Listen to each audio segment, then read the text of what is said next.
صحیح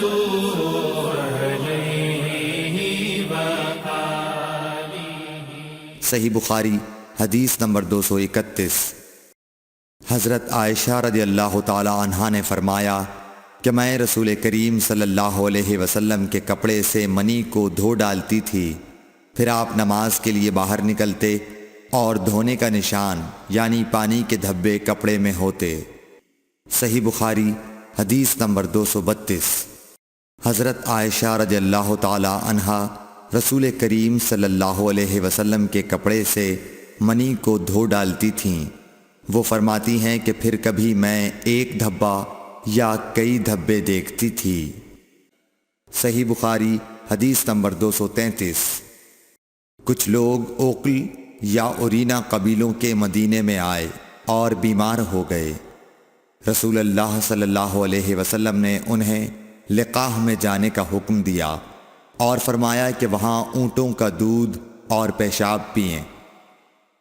چنانچہ وہ لقاح چلے گئے اور جب اچھے ہو گئے تو رسول کریم صلی اللہ علیہ وسلم کے چرواہے کو قتل کر کے وہ جانوروں کو ہانک کر لے گئے۔ الصبح رسول کریم صلی اللہ علیہ وسلم کے پاس اس واقعے کی خبر آئی تو آپ نے ان کے پیچھے آدمی دوڑائے۔ دن چڑھے وہ حضور صلی اللہ علیہ وسلم کی خدمت میں پکڑ کر لائے گئے۔ آپ کے حکم کے مطابق ان کے ہاتھ پاؤں کاٹ دیے گئے اور آنکھوں میں گرم سلاخیں پھیر دی گئیں اور مدینے کی پتھریلی زمین میں ڈال دیے گئے۔ پیاس کی شدت سے وہ پانی مانگتے تھے مگر انہیں پانی نہیں دیا جاتا تھا۔ ابو قلابہ نے ان کے جرم کی سنگینی ظاہر کرتے ہوئے کہا کہ ان لوگوں نے چوری کی اور چرواہوں کو قتل کیا اور آخر ایمان سے پھر گئے اور اللہ اور اس کے رسول سے جنگ کی۔ صحیح بخاری حدیث نمبر 234۔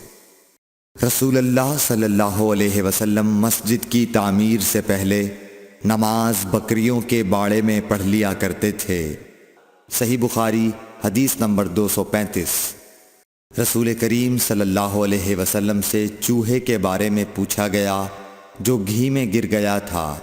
فرمایا اس کو نکال دو اور اس کے آس پاس کے گھی کو نکال پھینکو اور اپنا باقی گھی استعمال کرو۔ صحیح بخاری حدیث نمبر 236۔ رسول کریم صلی اللہ علیہ وسلم سے چوہے کے بارے میں دریافت کیا گیا جو گھی میں گر گیا تھا۔ آپ نے فرمایا کہ اس چوہے کو اور اس کے آس پاس کے گھی کو نکال کر پھینک دو۔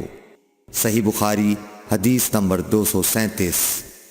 رسول اللہ صلی اللہ علیہ وسلم نے فرمایا ہر زخم جو اللہ کی راہ میں مسلمان کو لگے وہ قیامت کے دن اسی حالت میں ہوگا جس طرح وہ لگا تھا۔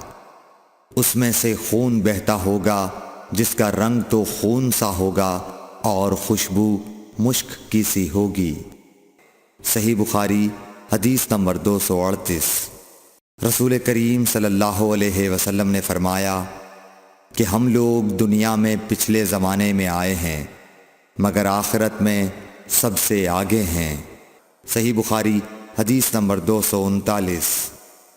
رسول اللہ صلی اللہ علیہ وسلم نے فرمایا کہ تم میں سے کوئی ٹھہرے ہوئے پانی میں جو جاری نہ ہو پیشاب نہ کرے پھر اسی میں غسل کرنے لگے، یعنی یہ ادب اور نظافت کے خلاف ہے کہ اسی پانی میں پیشاب کرنا اور پھر اسی سے غسل کرنا۔ صحیح بخاری حدیث نمبر 240۔ ایک دفعہ رسول کریم صلی اللہ علیہ وسلم کعبہ شریف میں سجدے میں تھے۔ ایک دوسری سند سے رسول اللہ صلی اللہ علیہ وسلم کعبے کے نزدیک نماز پڑھ رہے تھے اور ابو جہل اور اس کے ساتھی بھی وہیں بیٹھے ہوئے تھے، تو ان میں سے ایک نے دوسرے سے کہا کہ تم میں سے کوئی شخص ہے جو قبیلے کی جو اونٹنی ذبح ہوئی ہے اس کی اوجڑی اٹھا لائے اور لا کر جب محمد صلی اللہ علیہ وسلم سجدے میں جائیں تو ان کی پیٹھ پر رکھ دے۔ یہ سن کر ان میں سے ایک سب سے زیادہ بدبخت آدمی اٹھا اور وہ اوجڑی لے کر آیا اور دیکھتا رہا۔ جب آپ نے سجدہ کیا تو اس نے اس اوجڑی کو آپ کے دونوں کندھوں کے درمیان رکھ دیا۔ عبداللہ بن مسعود کہتے ہیں میں یہ سب کچھ دیکھ رہا تھا مگر کچھ نہ کر سکتا تھا، کاش اس وقت مجھے روکنے کی طاقت ہوتی۔ عبداللہ کہتے ہیں کہ وہ ہنسنے لگے اور ہنسی کے مارے لوٹ پوٹ ہونے لگے، اور رسول اللہ صلی اللہ علیہ وسلم سجدے میں تھے، بوجھ کی وجہ سے اپنا سر نہیں اٹھا سکتے تھے، یہاں تک کہ حضرت فاطمہ رضی اللہ تعالی عنہا آئیں اور وہ بوجھ آپ کی پیٹھ پر سے اتار کر پھینکا۔ تب آپ نے سر اٹھایا، پھر 3 بار فرمایا، یا اللہ تو قریش کو پکڑ لے۔ یہ بات ان کافروں پر بہت بھاری ہوئی کہ آپ نے انہیں بد دعا دی۔ عبداللہ کہتے ہیں کہ وہ سمجھتے تھے کہ اس شہر مکے میں جو دعا کی جائے وہ ضرور قبول ہوتی ہے۔ پھر آپ نے ان میں سے ہر ایک کا جدا جدا نام لیا کہ اے اللہ ان ظالموں کو ضرور ہلاک کر دے۔ ابو جہل، عتبہ بن ربیعہ، شیبہ بن ربیعہ، ولید بن عتبہ، امیہ بن خلف اور عقبہ ابن ابی معیط کو۔ 7ویں آدمی کا نام بھی لیا مگر مجھے یاد نہیں رہا۔